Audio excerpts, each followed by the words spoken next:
வாழும் இடம். இந்த படம் வந்து 2022 டிசம்பர் மாதம் ஆடியோ லான்ச் வச்சுருந்தோம். அதுக்கப்புறம் வந்து ஷூட்டிங் முடிச்சுட்டு இப்போ தான் படம் திரைக்கு வரதுக்கு ரெடியாக இருக்குது.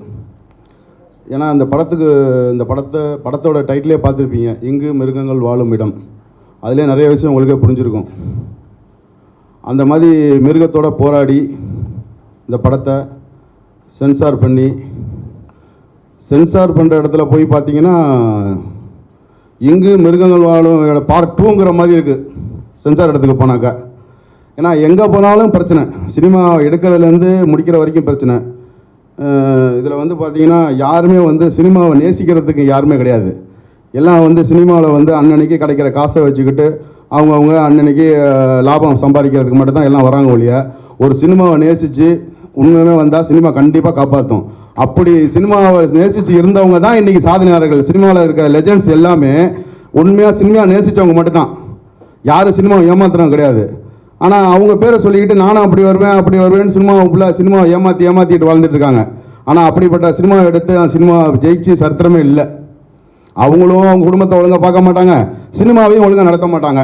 எல்லாமே தண்டை எடுத்த தடியாள் மாதிரி எல்லாம் ஆளாளுக்கு நான் கேமரா பிடிச்சா கேமராமேன் வந்துடுறான், நான் ஒருத்தரை டேக் சொன்னாக்கா உடனே கிளாப்போடே கிடையாது. இப்போ கிளாப்போடு சொன்னால் உடனே டைரக்டர் ஆகிடுறான். எல்லாமே அவங்க உடனே டக்குன்னு எல்லாம் வந்துடுறாங்க. ஆனால் பார்த்தா ஒரு சினிமாவுக்கு அந்த சினிமாவில் இருக்க அந்த ஒரு கலை, அந்த ஒரு நேசிப்பு அது எதுவுமே கிடையாது. சினிமாவில் போனால் காசு கிடைக்கும், சினிமாவில் போனால் நம்ம பெரிய ஆளாயிடலாம், சினிமாவில் போனால் 4 பேர் நம்மளுக்கு செல்ஃபி எடுப்பான், அப்படி தான் சினிமாவுக்கு வரோம் வழிய. சினிமாங்கிறது ஒரு கலை. இப்போ எப்படி நம்ம ஒரு படிக்கிறப்ப ஒரு பிள்ளை வந்து மேக்ஸில் இன்ட்ரெஸ்ட்டாக இருக்கும், ஒரு பிள்ளை பார்த்தீங்கன்னா சயின்ஸில் இன்ட்ரெஸ்ட்டாக இருக்கும். அது என்ன காரணம் கேட்டால் அது வந்து யாருமே வந்து சொல்லிக் கொடுக்கறது கிடையாது, இயற்கையாகவே அது அவங்களுக்குள்ளே இருக்கிறது. அதே மாதிரி தான் சினிமாவும் அந்த மாதிரி தான் வரும் கலை. அந்த கலை யாருக்கு இருக்கோ அவங்க தான் சினிமாவை காப்பாற்றும், அவங்க தான் சினிமா காப்பாற்ற போகிறாங்க. மித்தபடி எல்லாரும் வருவான், கோடிக்கணக்கான பேர் இன்னைக்கு இந்த சென்னையில் சுற்றிக்கிட்டே கிடக்கிறான். உலகம் ஃபுல்லாக சினிமா சுற்றிக்கிட்டு இருக்கான். ஆனால் 199% சினிமாவில் தர மாட்டான். அவன் வந்து இது பொழப்பு தேடி வந்திருக்கான், சினிமாவில் கவடா காசு சம்பாதிக்கலான்னு இப்போ பொழப்பு தேடி வந்திருக்கான். இல்லை சினிமா எடுத்து ஆசையாக வர வேண்டியது காசை ஆட்டையாக போலான்னு வந்திருக்கான். இதுக்கு தான் சினிமாக்காரன் இருக்கான். அதனால் சினிமா வந்து ரொம்ப நல்ல ஒரு அருமையான ஒரு உத்தமமான என்ன சொல்கிறது, ஒரு அற்புதமான ஒரு கலையான ஒரு சார்ந்த விஷயம். இது புனிதமான விஷயம். இந்த விஷயத்தை வந்து இதை களங்கப்படுத்திட்டு இருக்காங்க. அதுக்கு மீறி இந்த போராட்டத்தை மீறி சென்சாருக்கு போனாக்கா, சென்சாரில் பார்த்தீங்கன்னா முத்துகிருஷ்ணன் ஏடிஓவா ஏஆர்ஓ முத்துகிருஷ்ணன் அவர் கேட்குறாரு பாருங்க கேள்வியை. அவர்லாம் எதுக்கு சென்சார் உட்காந்துருக்காருன்னு தெரியல சார். நான் சென்சாரை பார்த்து ஒன்று கேட்குறேன் சார். ஏன்னா அங்கே நான் ஆர்கியூமெண்ட் பண்ணி என்னால் தொண்டை தண்ணி தாங்க முடியல. அதனால தான் இப்போ உங்கள்கிட்ட வந்து வந்துட்டேன். ஏன்னா நீங்கள் தான் போய் மக்கள்கிட்ட சேர்க்க போகிறீங்க. பத்திரிகையாளர் மட்டும்தான் ஒரு தனி மனிதனோட கருத்தை வந்து எல்லாத்தையும் கொண்டு போய் சேர்க்குற சக்தி யாருக்குன்னா பத்திரிகையாளருக்கு மட்டும்தான். அதனால் அந்த பத்திரிகையாளர் நம்பி இதை சொல்கிறேன் நான். அந்த ஏஆர்ஓ பார்த்தீங்கன்னா அவர் கேட்குறாரு ஒரு கேள்வி, என்னங்க இந்த படத்தை வந்து இப்படி எடுத்து வச்சுருக்கீங்க அப்படின்னு உங்களுக்கு நாங்கள் ஒரு முடிவு பண்ணியிருக்கோம் படம் பார்த்ததுக்கு, உங்களுக்கு ஏ சர்டிஃபிகேட் கொடுக்கலாம் அப்படின்னாங்க. ஏன் சர்டிஃபிகேட்டா, எதுக்கு ஏ சர்டிஃபிகேட் கொடுக்குறீங்க, அப்படி என்ன இந்த படத்தில் வந்து உங்களுக்கு இப்போ தீண்டத்தகாத எடுத்து வச்சுருக்கோம். ஏஸ் ஃபுல்லாக ட்ரக்ஸாக இருக்குது சார், படத்தில் ஃபுல்லாக ட்ரக்ஸ் இருக்குது. ட்ரக்ஸ் இருந்தால் எப்படி இப்போ பார்த்து நிறைய பேர் கெட்டு பெற மாட்டாங்களா அப்படின்னு எனக்கு ஒரு மாதிரி ஆயிடுச்சு. இப்போ சமீபத்தில் கூட இப்போ இன்றைக்கி நியூஸில் கூட பார்த்துருப்பீங்க, அதை நான் சொல்ல விரும்பல. நியூஸில் இன்றைக்கி இப்போ பார்லிமெண்ட் நியூஸில் இப்போ ஓடிட்டுருக்கு. இப்போ இந்த டைமில் ஒரு ½ முன்னாடி ஓடிட்டுருக்கு. ஒருத்தர் கைது பண்ணியிருக்காங்க, உங்களே பார்த்துருப்பீங்க. பாண்டிச்சேரி மேட்ரு. பாண்டிச்சேரி பாருங்கள், ஒரு சின்ன வயசு ஒரு பொண்ணு வந்து கற்பழித்து கொண்டு போனாங்க. அது அந்த பொண்ணு சாகிறதுக்கு என்ன ரீசன் கூட தெரியாது. ஏன்னா அந்த பொண்ணுக்கு வந்து இந்த சின்ன பொண்ணை பார்த்து இது எது செய்யாத அதை செய்யாதன்னு அப்படி சொல்லி வளர்க்குறவங்க எல்லாத்தையுமே ஒவ்வொரு பிள்ளைக்கும் ஒவ்வொன்றுக்கும் எல்லாத்துக்கும் இது தெரியப்படுத்தினாதான் இதனால தான் நமக்கு விளைவுகள் வரும், இதனால் பிரச்சனைகள் வரும் அப்படிங்கிறது ஒவ்வொருத்தருக்கும் தெரிய வரும். இதை செய்யாத அதை காட்டாத, அந்த பிள்ளைகள் இதை செய்யாத காட்டி அந்த பிள்ளைங்களுக்கு ஒன்றுமே தெரியாமே வளர்த்து நம்ம நினைக்கிறோம் இந்த ட்ரிக்ஸ் இந்த சினிமாவில் காட்டுறதுனால தான் இந்த நாடு சீரழிஞ்சு பேர் நினைக்கிறான். அப்படி பார்க்க போனால் நம்ம நினச்சா நம்ம இதை வந்து அரசாங்கமும் எவ்வளோ கண்ட்ரோல் பண்ணி எல்லா வேலையும் செய்யுது. ஆனால் ஒரு தனி ஒரு மனிதனுக்கு ஒழுக்கம் இல்லாதனால இந்த ட்ரக்ஸ் வந்து அதிகமாக போயிட்டுருக்கு. அந்த ட்ரக்ஸ்னால தான் இந்த விபச்சாரம், அந்த ட்ரக்ஸ் போய் மூளையை மடுங்க வைக்கிறனால தான் இந்த விபச்சாரங்கள் நடக்குது. ஒரு பிள்ளைய வளர்த்து அவங்க ஆளாக்கி அவங்க எவ்வளோ பெற்றவங்க எவ்வளோ கஷ்டப்பட்டு அந்த பிள்ளைய ஆளாக்கி அவங்க கல்யாணம் பண்ணி கொடுக்குற வரைக்கும் அவ்வளோ போராட்டம் இருக்குது. ஆனால் அதையும் மீறி இந்த ட்ரக்ஸ் வந்து நல்ல எல்லாரும் இப்போ எங்கள் வீட்டில் வளர்க்குற மாதிரி தான் இன்னொரு வீட்லேயும் அந்த பொண்ணையும் பையனை வளர்ப்பாங்க. அவங்க வீட்டில் அந்த பையன் நல்ல பையனை தான் வளர்ப்பாங்க. அந்த ஒரு கேடு கட்ட அந்த ட்ரக்ஸ் தான் அவனை காலி பண்ணுது மூளையை. அந்த காலி பண்ணி என்ன பண்ணுது, அவனை எல்லா வேலையும் செய்ய வைக்குது. செய்ய வச்சு என்ன பண்ணுது, தப்பு பண்ண வச்சிருது. அதனால யாரும் பாதிக்கப்படுறான், அந்த பையன் அதோட செஞ்சு ஜெயிலுக்கு போடுறான், இல்லை சாவுறான், அந்த சனியம் இருக்குது இல்லாமல் போகுது.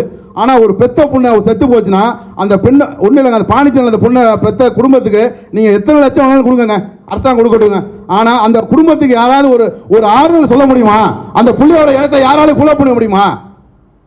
யாராலும் ஃபுல்லப் பண்ண முடியும்? எத்தனை பேர் ஆறுதல் சொன்னாலும் அந்த புள்ளியோட இடத்தை யாருமே ஃபுல்லப் பண்ண முடியாதுங்க. இதுக்கு காரணம் வந்து ட்ரக்ஸ் தான்.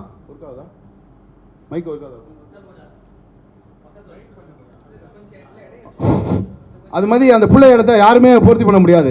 அதுக்கு வந்து அரசாங்கம் தான் இதுக்கு ஒரு முற்றுப்புள்ளி வைக்கணும். அது மாதிரி அந்த மாதிரி செய்ய முடியாதனால அரசாங்கமும் எவ்வளோ பாடுபட்டு எல்லா வேலையும் செய்கிறாங்க. எவ்வளோ வழிகள் பச்சாலும் அதில் ஒரு லூப் லைன் வச்சு பண்ணிட்டு இருக்காங்க. இன்றைக்கி நாட்டை நியூஸ் நாடி பார்த்துட்டு இருக்கோம்.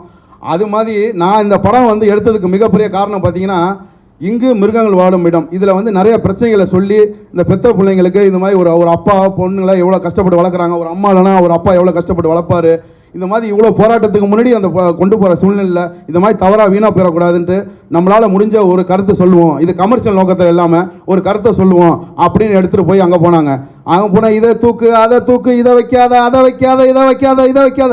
ஏங்க ஒரு தேட்டருக்கு போகிறாங்க, தேட்டரில் போனால் யூஏ அப்படின்னு 3 போர்டு போட்டிருக்கான். இது யூன்னு பார்த்தீங்கன்னா இப்போ யார் வேணாலும் போகலாம், திறந்த வீட்டில் நாய் மாதிரி யார் வேணாலும் போகலாங்க. யூஏ இதில் வந்து 18 வயசுக்கு மேலே வந்து 14 வயசுக்கு மேலே உள்ளவங்க போகலாம். வெறும் 14 வயசுக்கு மேலே உள்ளவங்க தான் போகணும் அப்படின்னு ஒவ்வொருத்தரும் கொடுத்துருக்கீங்க. ரைட்டு இருக்குன்னு சொல்ல. அதே மாதிரி சென்சாரில் ஒரு நோட்டீஸ் போட்டு இது மாதிரி படம் எடுங்க, இது மாதிரி படம் எடுங்க அப்படின்னு கொடுத்தா வேலை முடிச்சு போச்சுங்க. நீங்கள் எதுக்கு எல்லா படத்தையும் எடு, நீ கோடிக்கணக்கில் செலவு பண்ணி படத்தை போட்டு எடுத்துட்டு ஏற்கனவே இங்கு மிருகங்கள் வாழும் இடம் அவ்வளோ பிரச்சனையை போராடி ஒருத்தன் அங்கே கொண்டாடுறான். அங்கே கொண்டாந்தா இந்த மிருக சங்கத்து தலைவர் மாதிரி இருந்தீங்கன்னா நாங்கள் என்ன பண்ண முடியும்? அப்புறம் சினிமா எப்படிங்க வெளியே வரும்? சினிமா யாரை காப்பாற்ற போறா? இப்படியே சினிமா அழிஞ்சு போயிட வேண்டியதுனா? ஏற்கனவே இங்கு மிருகங்கள் வாழும் இடம். திருப்பியும் அதான் சொல்றேன். ஏன் அதை சொல்றேன் திருப்பியும்? ஏன்னா அவ்வளோ மிருகங்கள் வாழ்ந்துட்டு இருக்கு. மனசாட்சியில இல்லாம சினிமா தொழில் அவ்வளோ மிருகங்கள் வாழ்ந்துட்டு இருக்குங்க. அந்த மிருகங்களுக்கெல்லாம் அறிவே இல்லை. அந்த மிருகங்கள்லாம் எதுக்கு வாழுதுன்னே தெரியல. இதுக்கு ஒரு முடிவு தான் என்னன்னு தெரியல. இதை மீறி ஒரு போலீஸில் பணத்தை போட்டு அங்கே கொண்டு போய் அங்கே வைக்கிறான். அங்கே போனால் இந்த ஒரு பிரச்சனை. இது என்ன காரணம்? இதுக்கு யார் தான் முடிவு சொல்ல போறா? ஏன் கொடுத்துருக்காங்க? மானியம் கிடையாது. ரைட்டு, மானியம் கிடையாதுங்க. அந்த கதையே சொல்ல விடாத. இந்த கதையில முக்கியமான கருத்து அதை கூட ஏங்க சொல்ல விட மாட்டேங்கிறீங்க? அப்புறம் எப்படி தான் எதுக்கு இந்த படம் எடுக்கிறது? இதை சொல்லாத, அது இல்லை சொன்னா கெட்டு போயிருமா? அப்படி கெட்டு போயிருனா எவ்வளோ பிரச்சனை வைக்க. உங்களால் சட்டம் உங்க கையில் இருக்குல்ல, எல்லாத்தையும் கண்ட்ரோல் பண்ண வேண்டியதுனே. ஏன் கண்ட்ரோல் பண்ண மாட்டேங்கிறீங்க? உங்க கையில் இருக்குங்க எல்லாமே. அதை வச்சு அதை விட்டுட்டு இது பண்ணுது, அதை பண்ணுது, இதை பண்ணுது எல்லாத்தையும் வந்து எடுத்து போட்டா அப்புறம் படம் எப்படி எடுப்பான்? அதனால மக்கள் எல்லாத்தையும் சொல்லிட்டேன். இந்த படம் வந்து ரொம்ப அவர் சொன்ன மாதிரி இந்த படத்தில் வந்து ட்ரக்ஸ் சீன் இருக்க தான் செய்யுது. அந்த ட்ரக்ஸ்னால வர பிரச்சனைகளை அழகாக விழிப்புணர்வு பண்ணி காட்டியிருக்கோம். இந்த படத்தில் ஒரு குடும்பத்தில் ஒரு அம்மா இல்லாமல் ஒரு அப்பா ஒரு பொண்ணை வளர்த்து அந்த பொண்ணை வந்து 4 பேர் சேர்ந்து கற்பழித்து அந்த கஞ்சானால எல்லாம் சீரழித்து அந்த பசங்களோட வேலையை தான் இந்த மேலே சீரழித்து போகிறப்ப அந்த பொண்ணை அவங்க அப்பா எப்படி காப்பாற்றி அது செத்து போனதுக்கு அந்த பொண்ணை வளர்த்து அது கடைசியில் அந்த பொண்ணை செத்து போனதுக்கப்புறம் அவரோட மனநிலைமை எப்படி இருக்குன்னு தாங்க அந்த படம். இதாங்க அந்த படத்தோட கிளைமேக்ஸு. அந்த கிளைமேக்ஸை போய் பாருங்கள். அதுக்கப்புறம் நீங்கள் வந்து சொல்றீங்களே இந்த படத்துக்கு ஏ கொடுத்தது சரின்னு சொல்லுங்கள், என்ன வேணாலும் பார்த்துக்கலாங்க. ஏன்னா அப்போ தான் இந்த முத்துகிருஷ்ணருக்கு அவருக்கு தெரியுங்க. இந்த படத்துக்கு அப்பயும் கேட்குறேன், உங்களுக்கு மனசாட்சி தொட்டு சொல்லுங்கள் சார், இந்த படத்துக்கு ஏ கொடுக்குறீங்களே மனசாட்சி சொல்லுங்கள். உங்கள் வீட்டில் இது மாதிரி ஒரு சம்பவம் நடந்துருந்துச்சுன்னா நீங்கள் இப்படி நினச்சிப்பீங்க சொல்லுவீங்களான்னு கேட்குறேன். அவருக்கு பதில் சொல்ல முடியல சார் எங்களுக்கு சில சட்டத்திட்டங்கள் இருக்குங்கிற. சட்டத்திட்டம் எதுக்குங்க? சட்டத்திட்டம் இருக்குது. சட்டத்திட்டம் சரியான முறையில் பயன்படுத்துக்காக சட்டத்திட்டம் இருக்குது. அவங்களுக்கு ஏற்ற மாதிரி பயன்படுத்துறதுக்கு சட்டத்திட்டம் கிடையாது. இதுக்கு உங்கள்கிட்ட ஒப்படைச்சிட்டேன். நீங்கள் தான் இதுக்கு வந்து சரியான தீர்வு சொல்லணும். நன்றி, வணக்கம். வணக்கம். இங்கே வந்திருக்கிற அனைத்து மீடியா நண்பர்களுக்கும் பத்திரிகை ஊடகங்களுக்கும் வணக்கம். படத்தையே அவர் வந்து எப்படி வாழ்ந்திருக்காரு. நீங்கள் சேதுன்னு ஒரு படம் பார்த்தீங்க, விக்ரம் இன்றைக்கி சினிமா நிற்கிறாருன்னா காரணமே அந்த சேதுங்கிற ஒரு படம் தான். அதேமாரி தான் இவர் கிளைமேக்ஸில் பார்த்தீங்கன்னா உண்மையிலே நடிச்சிருப்பார். இவர் வந்து சினிமாவில் வந்து நடிக்கணும்னு வந்தவர் இன்றைக்கி வந்து ஒரு ப்ரொடியூசராகவும் ஒரு ஹீரோவாக வந்திருக்காருன்னா அவருடைய வெறி. இப்போ அதனால தான் சொல்கிறார் சினிமாவில் நிறையா பேர் ஏமாத்துறான். அது உண்மை. ஏமாறம் இருக்கிற வரைக்கும் ஏமாத்திருக்காதுண்ணே. அது நான் சொன்னேன் சார்கிட்ட, நீ ஒன்றும் கவலைப்படாதீங்க, தமிழ்நாட்டில் பாதி பேர் மிருகமாக தான் வாழ்கிறான். ஏன்னா அவனுடைய வாழ்க்கையை மட்டும் தான் ஓட்டிகிட்டு இருக்கான். ஆனால் நீ ஒன்றும் கவலைப்பட சொல்லிட்டு இப்போ நம்ம வந்து இந்த மிருகம் ஒரு படத்தை வந்து பண்ணியிருக்கோம். நான் ஒரே ஒரு எக்ஸாம்பிள் சொல்கிறேன், உங்களுக்கெல்லாம் தெரியாது, ஏன்னா நீங்களாம் புதுசு. நான் வந்து 1991 என் ராசாவின் மனசுலேன்னு ஒரு படம். அந்த படத்தில் நான் ஒர்க் பண்ணேன். அதுக்கப்புறம் அரண்மனையில் ராஜகிரண் நான் வடிவேலு எல்லாம் ஒன்றாவே இருக்கும்போது அப்போ அரண்மனை இது ராசாயன மசாலா படம் வந்து நல்ல ஓஹோன்னு ஓடி போச்சு. ஓடி போனதுக்கப்புறம் பார்த்தீங்கன்னா அந்த படம் வந்து ஹிட் ஆனோடனே சரி ஆஃபீஸ்லாம் ரெடி பண்ணலாம். ஏன் இதை சொல்ல வரேன்னா இவர் எந்த அளவுக்கு சினிமா நேசிக்கிறாங்க அந்த ஒரு கதையை சொல்ல வரேன். அப்போ ஆஃபீஸில் பெயிண்ட் அடிக்கணும் அப்படின்னு சொல்லும்போது அப்போ நான் வடிவெல்லாம் சேர்ந்து அடிக்கும்போது ராஜீவன் சார் தம்பி சொன்னார் ஒரு பெயிண்ட் கடை பண்ணேன். அப்போ பார்த்தீங்கன்னா 91 பார்த்தீங்கன்னா அந்த north west road Ilaiyaraaja sir கூட இப்போ ஆஃபீஸ் போட்டுக்காரில் கூட அந்த இதில் வந்து தான் பெயிண்ட் கடை இருக்கும். நான் அப்படியே நடந்து வந்துருக்கும் பார்த்தீங்கன்னா நெல்லை ஆடிவர்ஸ்னு ஒன்று இருந்துச்சு. அந்த நெல்லை ஆடிவர்ஸ்னு பார்த்தீங்கன்னா பெயிண்ட் விசாரிக்க போகிறேன். அப்போ சன் டிவி கலாநிதி மாறன் உங்களுக்கு எல்லோரும் தெரியும். அன்றைக்கி எப்படி இருந்தாங்கிறத நான் சொல்ல வரேன். ஏன்னா இன்றைக்கி கலாநிதி மாறன் வந்து இன்றைக்கி உலகத்தில் அவரை விட ஒரு சாதனை நீ கிடையாது. காரணம் என்ன, ஒரு வளர்ச்சி தான் சொல்ல வரேன். நீ யாரும் தப்பாக இதுன்னு நினச்சிக்காதீங்க.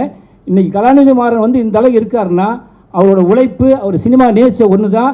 நீ உலகம் முழுக்க சன் டிவின்னு தெரிய ஆளே கிடையாது. ஏன்னா அன்றைக்கி பார்த்தீங்கன்னா அந்த அதில் வந்து அவர் தான் முரசொலியோடைய எம்டி மாதிரி இன்சார்ஜ். முரசொலியில் வந்து அவர் இருக்கார்.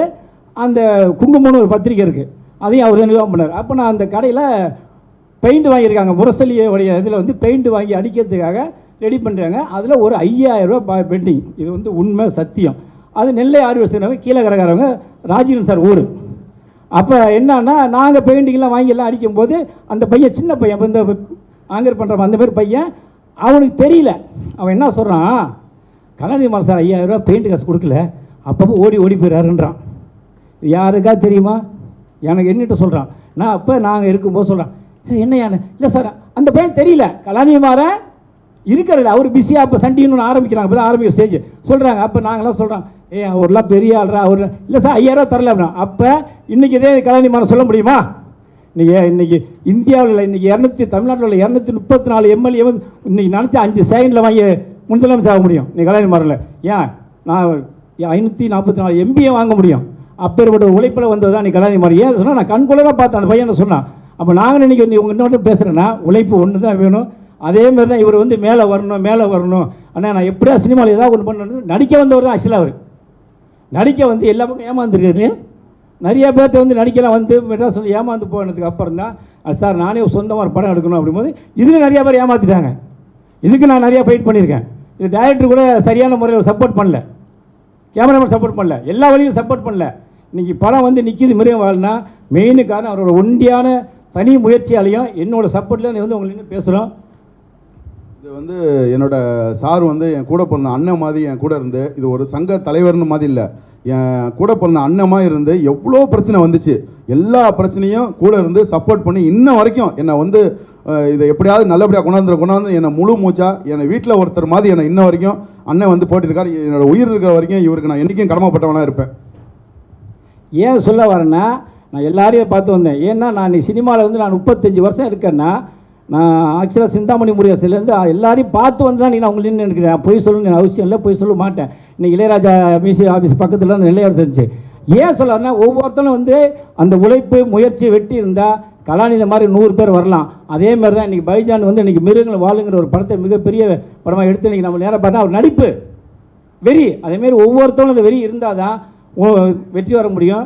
இன்னொன்று என்னென்னா இந்த மிருகங்கள் வாழ் வச்சுன்னா அது ரிலீஸு வர 26 ரிலீஸ் ஆகுது. இந்த படத்தை நீங்கள் நல்லா சப்போர்ட் பண்ண காரணம் என்னென்னா இவரை மாரி ஒவ்வொருத்தரும் மேலே வந்தால் தான் சினிமா நல்லாயிருக்கும்.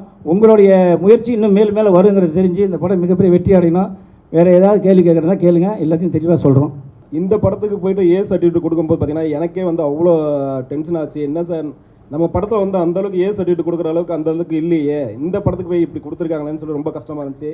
ஏன்னா படம் பாருங்கள், அந்த படத்தில் வந்து சர்டிஃபிகேட்டுக்கும் அந்த படத்துக்கும் சம்மந்தமே இல்லை. அப்படியேப்பட்ட படம் இது வந்து ஃபேமிலியோட வந்து பார்க்க வேண்டிய படம் இது. இந்த படத்தில் போய் சர்டிஃபிகேட் கொடுத்துருக்காங்களே அப்படின்னு சொன்னால் அவங்க சிலதெல்லாம் வந்து இதெல்லாம் தூக்கணும் கொள்ளணும் அப்படின்னு சொன்னால் இல்லை, படத்துக்கு மெயினே அதுதான், அதை எப்படி பண்ண முடியும்னு எவ்வளோ போராடினார், எவ்வளோ இது பண்ணார், ஆனால் முடியல. அவ்வளோ இதாக இருந்துச்சு. ஏன்னா இந்த படத்துக்கு வந்து அவ்வளோ கஷ்டப்பட்டு அவ்வளோ இது பண்ணியிருக்காங்க. என்னென்னா ஃபைட்டு வந்து ரொம்ப ரிஸ்க்கான ஜாப் தான் ஃபைட்டு. ஆனால் இவரை பொறுத்த வரைக்கும் ஃபைட் பண்ணும்போது வந்து ரொம்ப கேஷுவலாக பண்ணார், ரொம்ப ஈஸியாக பண்ணார். அந்த ஃபைட்டு பார்த்தீங்கன்னா ஒரே ஃபைட்டு தான் படத்தில். அந்த ஒரு ஃபைட்டுமே வந்து பேசப்படுற அளவுக்கு நல்லா வந்திருக்கு. எல்லாமே அவர் உழைப்பு தான். அதுக்கடுத்து பார்த்தீங்கன்னா லாஸ்ட்டு கிளைமேக்ஸு, அந்த கிளைமேக்ஸ் என்னென்னா குப்பைமேடு எல்லாம் பண்ணி கிண்ணி மாடு கீடு ஒரு மாதிரியே கலேஜியாக ஒரு மாதிரியாக இருக்குது.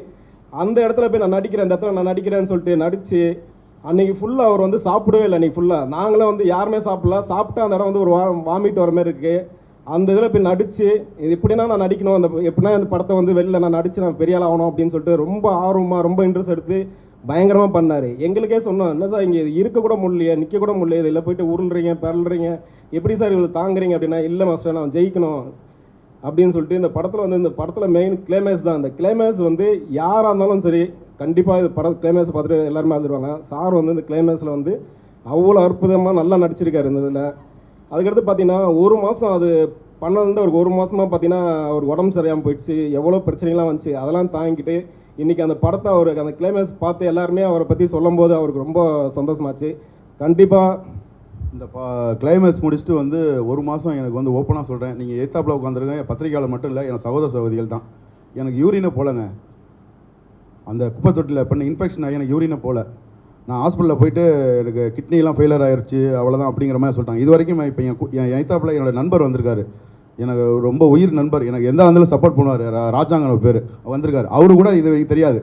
நான் பர்சனலாக போய் ஹாஸ்பிட்டலில் போய் பட்டேன், 2 கிட்னி ஃபெயிலியர் கண்டிஷனுக்கு போயிடுச்சு, எனக்கு இன்ஃபெக்ஷன் த்ரோட்டு ஃபுல்லாக ஆயிடுச்சு அப்படின்னாங்க. நான் அப்போ கூட என்ன சொன்னாங்க, அவ்வளோதானே, நான் சினிமாவில் சாதிக்காமல் சாக மாட்டேன் டாக்டர்னு வெளியே வந்துட்டேன். இது வரைக்கும் எனக்கு ஒன்றுமே ஆகலைங்க. என் கலைத்தை என்றைக்குமே நான் காப்பாற்றுவாங்க. இதே சினிமாவில் நான் நல்ல ஒரு சிறந்த நடிகராக வளர்கிற வரைக்கும் எனக்கு சாவே கிடையாதுங்க. அப்புறம் 2014 என்னோடய படம் எண்ணெஞ்ச தொட்டாயின்னு படம். ஏன் அதை நான் சொல்லணும், மெயினாக அதை பேசின உடனே சினிமா வந்து நல்லா இருக்குங்க. ஒன்றும் இல்லை, இப்போ சன் டிவி வந்து 2014 தான் மோடி எலெக்ஷன் அப்போ ஜெயிக்கிற அன்றைக்கி தமிழ்நாட்டில் எந்த படம் ரிலீஸ் ஆகல, என்னோடய படம் மட்டும்தான் ஒரே படம் ரிலீஸ் ஆச்சு தமிழ்நாட்டில். படம் பேர் எண்ணெஞ்ச தொட்டாயே. அந்த படம் ரிலீஸ் பண்ணி ஓடிட்டுருக்கு. படம் வந்து ஓடும்போது எனக்கு வந்து பெருசாக வரல அப்படிங்கிறதுனால அது கடைக்கு போ அப்படின்னு சொல்லிட்டு நான் படம் ரிலீஸ் பண்ணிட்டு சாந்தி தேட்ரு, உதயம் தேட்ரு, ஆகஸ்தியா, பிவிஆர்லாம் ரிலீஸ் பண்ணிட்டு ஒன்றும் பெருசாக வளசல் வரல, வந்துட்டு சொல்லி போயிட்டேன். அப்போ எனக்கு சன் டிவிலேருந்து ஃபோன் பண்ணாங்க. அதை நான் மெயினாக அதை அவங்க சொல்லணும் தான் அதை போட்டேன். சன் டிவிலேருந்து ஃபோன் பண்ணுறாங்க. அப்போ பட்டினப்பாக்கம் ஆஃபீஸு ஃபோன் பண்ணி இதுமாரி நாங்கள் சன் டிவிலேருந்து பேசுகிறோம், உங்களுடைய கண்டென்ட் வேணும், நாங்கள் வந்து டாப் 10 போடணும்னு. நான் தாங்க படம் ஓடல ஒன்றும் இல்லை அப்படி சொல்லிட்டு விட்டேன். அப்போ இல்லைங்க எனக்கு தெரியல, இல்லை நீங்கள் கொண்டு வாங்க நாங்களே பார்த்துக்குறோம் அப்படி சொல்லிட்டாங்க. அப்போ என்னோடய படத்துக்கு பிடிச்ச என்னோடய ஒய்ஃபு, சரி 2 பேரும் இங்கேருந்து போகிறோம் சன் டிவிக்கு. ஏன் சொல்ல வரேன்னா, படம் நல்லா இருக்குது, படம் நல்லா வாங்குவாங்க, நம்ம முன்ன படத்தை ஒழுங்காக எடுக்கணும்.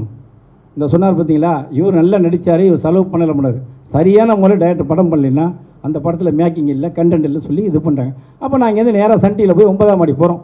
9ஆம் போய் கூப்பிட்டு போய் பார்த்தா என்னோடய படத்தை பார்த்தாங்க. படத்தெல்லாம் பார்த்துட்டு எக்ஸ்டி இல்லை அப்படின்னாங்க.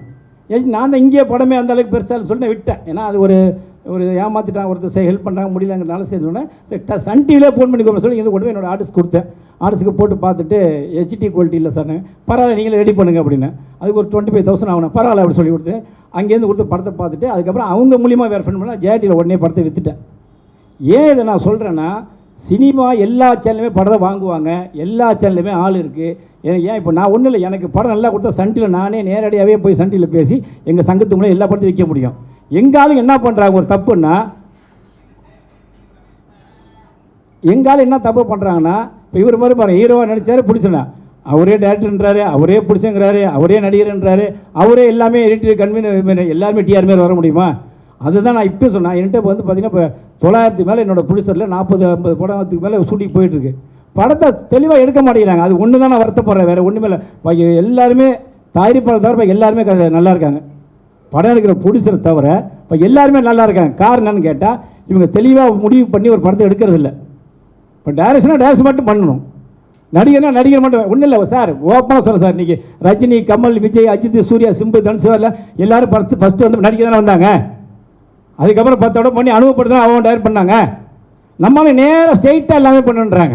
நான் ஓப்பனாக சொல்கிறது, உண்மையாக சொல்கிறது. எம்ஜிஆர் வரைக்குமே பல படம் எடுத்து அதுக்கப்புறம் சொந்தமாக உள்ள சுற்றி அவர் டேரக்ஷன் பண்ணார். அதுமாரி யார் வேணால் எடுத்துக்கினீங்க. பாரதிராஜா சார் என்ன பண்ணார், அவர் நடிக்க வந்தவர் தான், அவரும் பல படம் எடுத்துட்டு அதுக்கப்புறம் அவர் கல்லு குளிக்கிற ஹீரோ நடித்தார். அதுமாதிரி அனுபவம் இல்லாமல் நிறைய பேர் படம் பண்ண போகிறாங்க.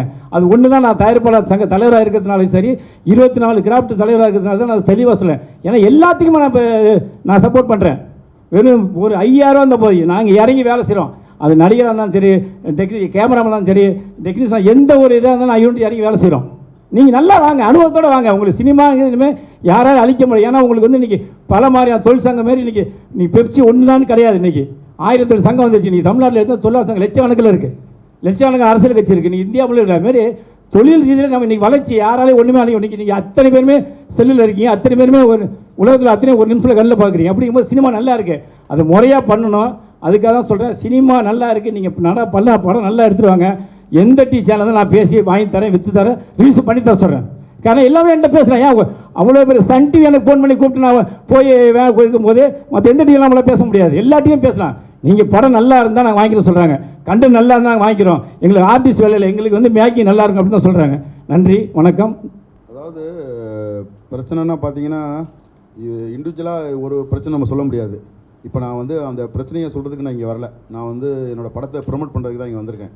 நான் வந்து இப்போ ஒரு ஸ்டேஷனில் வந்து குற்றவாளிகள் சொல்லுவாங்களே அந்த மாதிரி. ஏன்னா இது இப்போ ஏன் சென்சார் விஷயத்தை சொல்கிறேன் அப்படின்னாக்கா, சென்சார் விஷயத்தை நான் உங்கள்கிட்ட தான் சொல்ல முடியும். ஆனால் இந்த விஷயத்தை வந்து நான் இண்டிவிஜுவலாக அவங்கள்ட்ட சில மத கருத்துக்கள் பட்டுச்சு, நான் அவங்கள அதை சரி பண்ணி அதுலேருந்து போராடி நான் வெளியே வந்துட்டேன். அதுக்கப்புறம் அவங்க கேரியரை வந்து நான் கெடுத்துக்க விரும்பலை. ஏன்னா அவங்க வந்து தெரியாமல் தவறு பண்ணிட்டாங்க.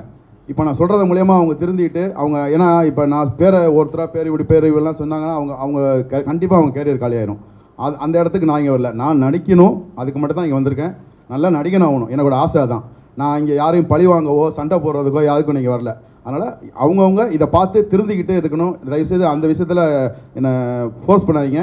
நான் யாரையும் வந்து அந்த மாதிரி இண்டிவிஜுவலாக சொல்ல விரும்பலை.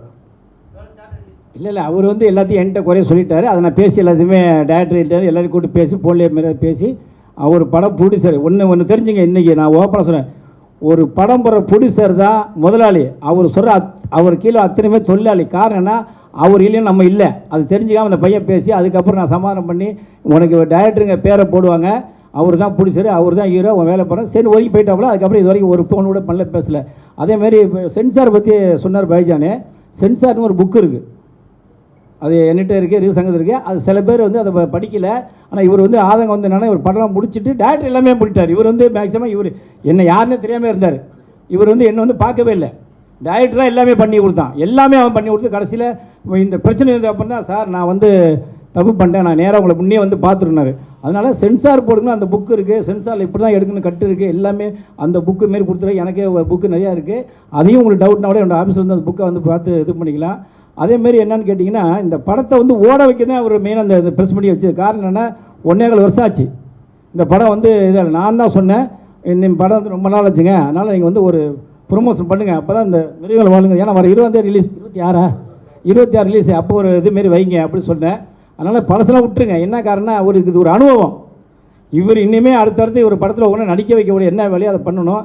அதேமாரி வந்து என்ன கேட்டிங்கன்னா, இந்த படத்தோடைய மிகப்பெரிய வெற்றி காரணமே என்னென்னா இவர் தான், இவரோட உழைப்பு தான்.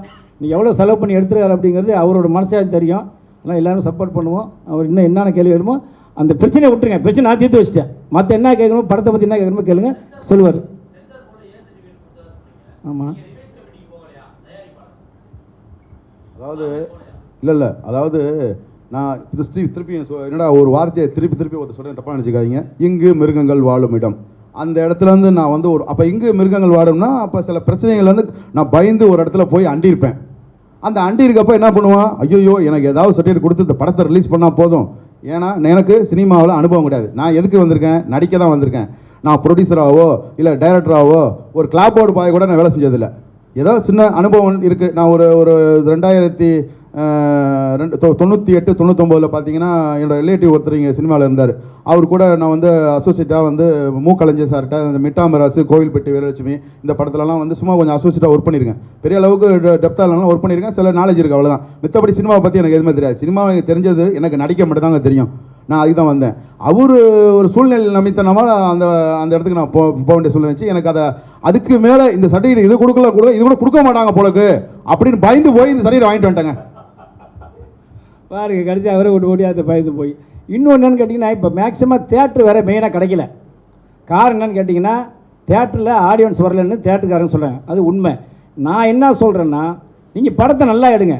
தமிழ்நாட்டில் 10 தேட்டர் ரிலீஸ் பண்ணால் போதும், 10 தேட்டர் ரிலீஸ் பண்ணால் போதும். இன்றைக்கி இருக்க நீங்கள் படம் எல்லாத்தையும் நம்ம சேனலில் விற்று சம்பாதிச்சு போயிடலாம்.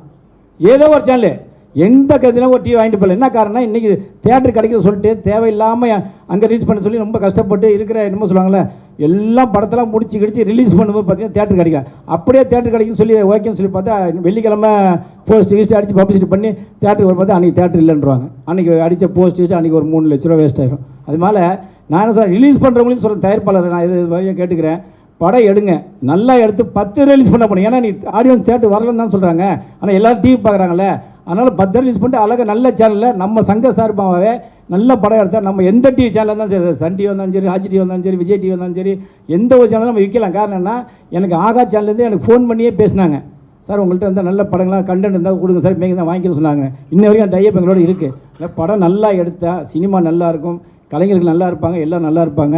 மறு இதாக இருந்தாலும் பைஜான் பேசுவார். வேறு ஏதாவது கேட்கணுமா? இன்னும் டிஸ்கஸ் பண்ணிட்டு இந்த 2 டேஸில் என்னன்னு தெரிஞ்சிடும். டிஸ்ட்ரிபியூட்டர் மினிமம் வந்து 50 தேட்டர் ரிலீஸ்.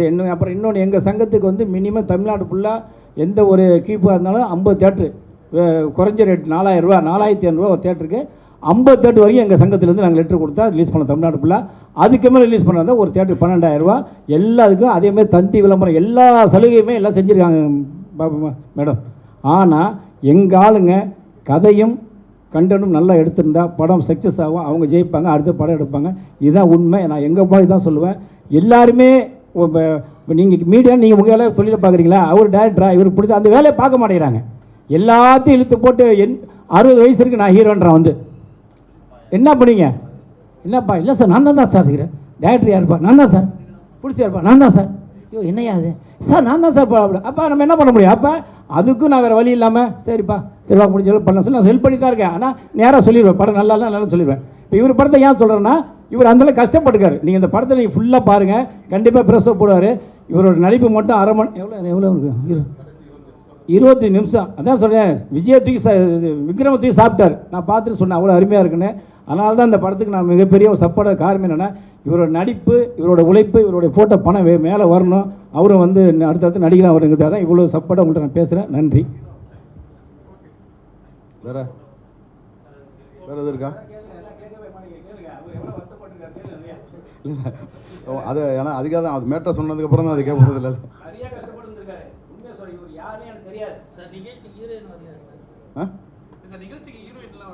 இல்லை கொஞ்சம் வெளியூர் பொண்ணு வர முடியாமல் போயிடுச்சு. மலையாளி அந்த பொண்ணு, இந்த விஷு ப்ராப்ளத்தில் வர முடியல போயிடுச்சு.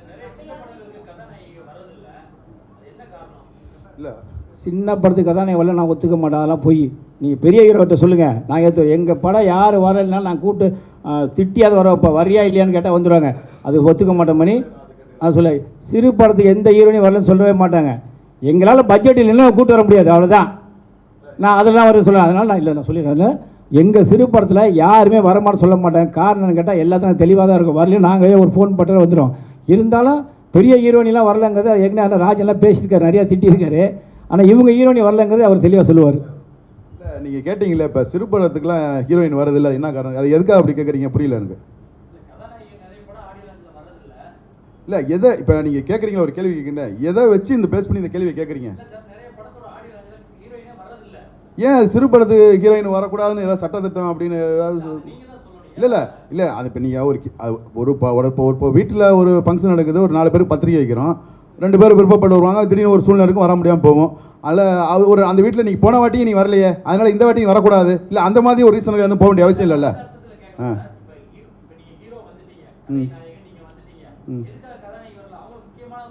ஆமாம் முக்கியமானவங்க தான். ஆனால் இப்போ அந்த பொண்ணு வந்து மலையாளி, அந்த பொண்ணு வந்து மலையாளி.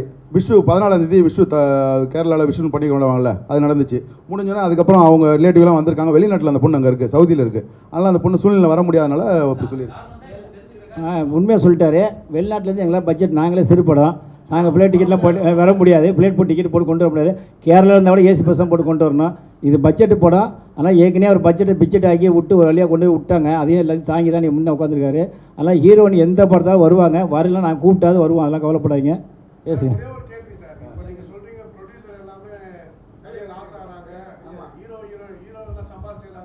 ஆமாம்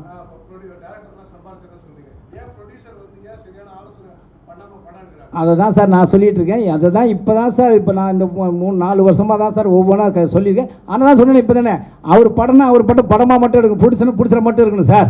இல்லையே, அவரே டேரக்டர்ன்றாரு, அவரே பிடிச்சன்றாரு, அவரே ஹீரோன்றாரு.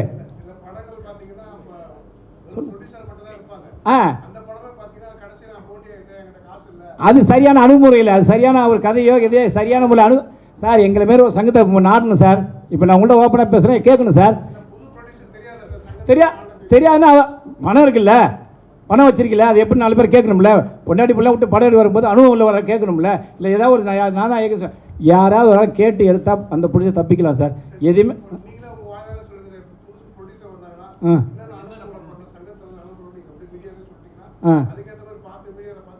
இப்போ எங்கள் சங்கம் தான் ஓப்பனாக சொல்லி டென்ட்டில் இருக்குது, நம்பர் 1ல் போகுது. இன்றைக்கி தமிழ்நாடு சிறுமுறை தரப்ப சங்கம் ஆர்கே அன்பு செல்லம் தெரிய ஆளே கிடையாது. இன்றைக்கி ஒரு நாள் எங்கள் சங்கத்தில் 10 பேர்லேருந்து 5 பேர் சார். காரணம் என்னட்டா நான் 3 தான் சொல்லுவேன் சார். டைரக்டரு, ப்ரொடியூசரு, கேமரா 3 பேரை கூப்பிடுவேன். தம்பி டைரக்டராக உன் கண்டென்ட் கரெக்டாக நீ இருக்கணும், கேமராமேனா நீ கரெக்டாக ஒளிபரப்பு பண்ணணும், நீ கரெக்டாக செலவு பண்ணணும். நீங்கள் 3 பேர் ஒன்றா சேர்ந்து படம் எடுத்து இப்போ எப்படி வந்திருக்கீங்களோ அதேமாதிரி என் சங்கத்துக்கு வந்தால் தான் நான் உங்களுக்கு எல்லாம் சப்போர்ட் பண்ணுவேன். நீங்கள் 3 பேர் இப்போ வந்துட்டு அந்தாண்ட போய் சண்டை போட்டு வந்தீங்கன்னா நான் சப்போர்ட் பண்ண மாட்டேன். ஏன்னா நீங்கள் 3 பேருமே சரியா இல்லைன்னா அதை நான் ஒன்றும் சப்போர்ட் பண்ண சொல்லி தான் அனுப்புகிறேன். இப்போ இந்த நிமிஷம் நீ காலோட வந்து 3 ஜாயின் பண்ணாங்க, இதுதான் சொல்லி அனுப்பிச்சேன். என்ன பொறுத்து என்னன்னா ஒரு சொல்லுவாங்கள்ல, தலை நல்லா இருந்தால் வாழ் அதுமாரி 3 பேர் ஒத்திமாக இருந்தால் தான் அந்த படம் வெளியே வரும், கதை நல்லா இருக்கும். யாருமே இல்லை சார், அவரே ஹீரோ பிடிச்சவங்க போது நான் என்ன சார் சொல்ல முடியும்? கேட்டோன்னே நான் தான் சார் ஹீரோங்கிறேன். இப்போ நீங்கள் சொன்னீங்க பார்த்தீங்களா, இந்த 3 பேர் தான் மெயின். இந்த ஆணி பேர் ப்ரொடியூசர், டைரக்டர், கேமரா 3 பேர் தான் படத்துக்கு இன்றைக்கி காலகட்டத்தில் இவங்க தான் சார் மெயின். இவங்க ஒத்திமாக இருந்து எங்களுமே சங்கத்தை நாடி கேட்டாங்கன்னா படம் நல்லாயிருக்கும், போட்ட காசாக வரும், இல்லைன்னா ஒன்றும் வராது. சொல்லுங்கள். நீங்கள் ஒன்றும் இல்லை, நீங்கள் யூடியூப்பில் என்னோடய வெப்சைட்டை யூடியூப்பில் அடிச்சிங்கனாலே வந்துடும். தமிழ்நாடு சிறுமுறை தரப்பு சங்கம் அடிச்சினாலே என்னுடைய சங்கம் வந்துடும். இல்லைன்னா டிடிஎஸ் எம்டிஎஸ்னு போட்டு அடிச்சு எப்படி அடிச்சா என்னெல்லாம் தட்டினால வந்து இல்லை யார் உங்கள் சினிமா இப்போ நீங்கள் எல்லாம் மீடியா இந்த சங்கம் எங்கே கேட்டாலும் தெரிஞ்சிடும். கேட்க நேரம் அடிச்சிங்கன்னா வந்துடும். எல்லா லெவல்லையும் எங்கள் போயிட்டுருக்கு. இதில் என்னன்னு கேட்டிங்கன்னா எல்லா 24 கிராடு ஓப்பன் பண்ணி இன்றைக்கி தமிழ்நாடு ஃபுல்லாக எங்கள் சங்கத்தில் எல்லா டெக்னீஷியன் வேலை செய்கிறாங்க. நல்லா தெரியும் எங்கள் சங்கம் எல்லாரையுமே அரவணைக்கும், எல்லாருக்குமே சப்போர்ட் பண்ணுவோம். ஆனால் எங்கள் சங்கத்தை யாராவது எய்த்து நின்னா நாங்கள் விட மாட்டோம். ஏன்னா நாங்கள் இறங்கி அடிப்போம். என்ன காரணம் கேட்டால் இன்றைக்கி தமிழ்நாட்டில் பொறுத்த வரைக்கும் எந்த ஒரு தொழில் சங்கத்துக்கும் நான் தான் இருக்கணும், நீ தான் இருக்கணும் கிடையாது. அதுமாதிரி இந்த கட்சி தான் இருக்கணும், அந்த கட்சியில் இந்தியாவில் எடுத்துனா லட்சக்கணக்கான சங்கம் இருக்குது, லட்சக்கணக்கான கட்சி இருக்குது. இன்றைக்கி அரசியல் பாருங்கள், நீங்கள் தமிழ்நாட்டில் பாருங்கள், இன்றைக்கி 50,000 பேருக்கு மேலே இன்றைக்கி எலெக்ஷன் நிற்கிறாங்க. யாருக்கா தெரியுமா யார் என்னன்னு? அதே மாதிரி தான் சினிமா. இதில் யாருமா கடலில் முத்து எடுக்கலாம், யாருமாலும் மேலே வரலாம். என்னை பொறுத்த வரைக்கும் சினிமா அனுபவத்தோடு எடுங்க. ஏதாவது ஒன்றில் வாங்க ஜெயிச்சு ஃபஸ்ட்டு ஹீரோ வாங்க, நடிகரா இது டேரக்டரா ஃபஸ்ட்டு வா, அதுக்கப்புறம் பிடிச்சிடவா. எல்லாமே பண்ணாதீங்கன்னு நான் சொல்லுவேன். இப்பயும் சொல்ல நானே இருக்கேன்னா இப்போ நான் வந்து பிடிச்சரா மட்டும்தான் வரணும், இல்லை ஹீரோ மட்டும்தான் வரணும், இல்லைன்னா டேரக்டர் மட்டும் தான் வரணும். எல்லாத்தையும் நானே எடுத்து போடும்போது அங்கே வந்து ஏமாத்துறது நிறைய வழி இருக்குது. 2வது அதுக்கு தகுந்த ஒரு மக்களுடைய ரசனைக்கு உள்ள ஒரு கதைகள் இல்லாதனால தான் வெளியே வர முடியாமையும் நிறைய பேர் லாஸ் ஆகிறாங்க. அதனால தான் சொல்கிறேன், இனி ப்ரொடியூசர் நல்லா இருக்கணும்னா ஏதாவது ஒன்றை மட்டும் ஃபஸ்ட்டு கையில் எடுத்து ஜெயிச்சதுக்கு அப்புறம் அதுக்கப்புறம் நீ எல்லாத்தையும் பண்ணு, அப்படி லாஸ் ஆனாலும் லாபமானாலும் பார்த்துக்கலாம் அப்படின்னு தான் சொல்கிறது. இப்போ இந்த ஒன்றும் இல்லை, இப்போ பாருங்கள், ஒரு ஒன்லி நடிக்க வந்தவர் தான் இன்றைக்கி அவரே சொந்தமாக செலவு பண்ணி அவரே ஒரு டேரக்டர் போட்டு அந்த ப்ரொடியூசராக இருக்கார், நடிகராக இருக்கார். இந்த மாதிரி வா அவரோட கனவு. அதுமாதிரி ஒன்றுமே இல்லாமல் நான் வரேன்னு சொல்லியிருந்தேன் என்ன பண்ண முடியும்? பணம் இருந்தால் எல்லாத்தையும் சாய்ச்சிட முடியுமா? சொல்லுங்கள்.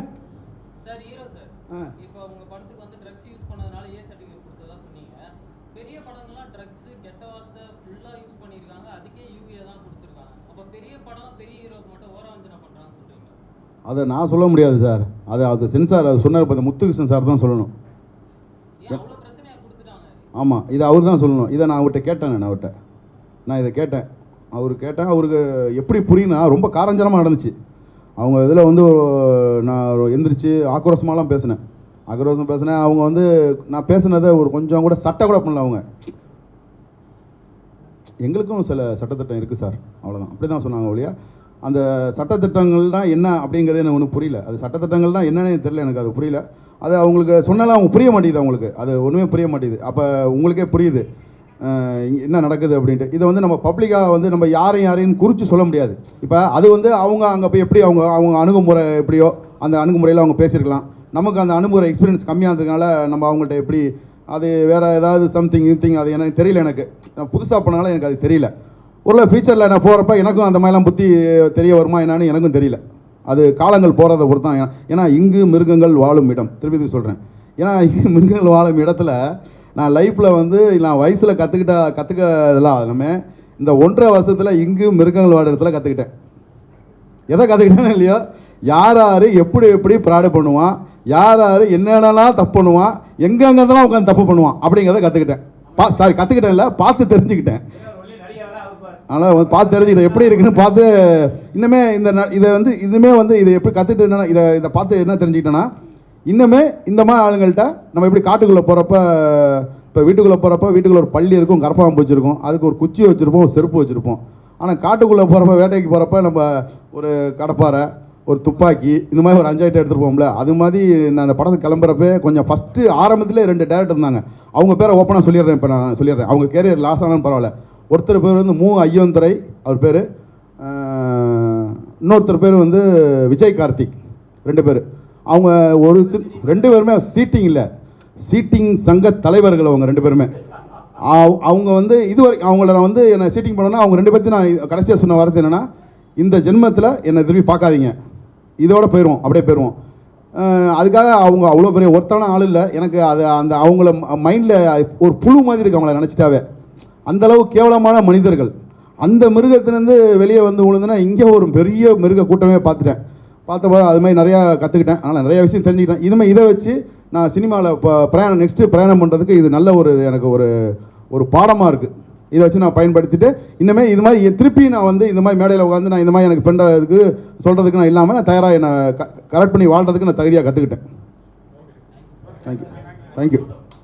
ஒன்றும் இல்லை, மிருகங்க இது எனக்கு வந்து ஒரு ஏ சர்டிஃபிகேட் சொல்கிறாரு. எனக்கு ஒரு சின்ன இது என்னென்னா டைட்டில் பிரச்சனை நிறையா வருது. காரணம்னு கேட்டிங்கன்னா, ஒரு 6 மாதத்துக்கு முன்னாடி நாயடி அப்படின்னு ஒரு பேர் வச்சுருந்தாங்க. நாயடின்னு வைக்கக்கூடாது சொல்லி திருப்பி வந்து நாயாடின்னு ஒன்று வச்சாங்க. அதான் நிறையா அதுமாரி வருது. அதனால் ஒரு சமயம் இங்கே மிருகங்கள் வாழ இடம், இப்போ இந்தியாவே மிருகங்கள் வாழ மாரி ஆகியிருக்குமா அப்படிங்கிறது என்னுடைய தனிப்பட்ட கருத்து. காரணம் என்ன, ஆக்சுவலாக இப்போ முக்கால்வாசி பேர் மிருகமாக தான் வாழ்ந்துருக்காங்க. தமிழ்நாட்டில் இந்தியா முழுக்க தன்னோட சூழல் தான் வாழ்கிறாங்க. அதனால் அது ஒரு பக்கம் இருக்குமாங்கிறது என்னுடைய தனிப்பட்ட கருத்து. சொல்ல முடியாது. அதனால டைட்டில் இருக்கிற வச்சதுனால கூட இருக்கலாம், இல்லை அதிகமாக பிளட் கிளட்டு வந்ததுனால கூட இருக்கும் ஏ சர்டிஃபிகேட்டு. பட் எப்படி இருந்தாலும் படம் ஓடணும், அவ்வளோதான். என்னை பொறுத்த வரைக்கும் பைஜான் ஜெயிக்கணும், அடுத்தடுத்து படத்தில் அவர் நடிச்சுட்டே வரணும். சார் ஒன்று சொல்லிடுறேன் சார், இந்த எனக்கு சொல்கிறதுக்கு வேறு இடம் தெரியல, இந்த இடம் தான் சரியான இடம். இந்த இடம் சரியாக பயன்படுத்திற வார்த்தை சொல்லிடுறேன். தயவுசெய்து சினிமா வந்து ஒரு உன்னதமான ஒரு இடம். இந்த இடத்த வந்து தாயோட கற்பை வந்து யாராவது நம்ம அசிங்கப்படுத்தினா சும்மா இருப்போமா? அது மாதிரி இந்த கலைத்தாயை உண்மையுமே நேசிச்சவங்க மட்டும் சினிமாவுக்கு வாங்க. வேறு யாரும் தயவுசெய்து சினிமாவுக்கு வராதீங்க.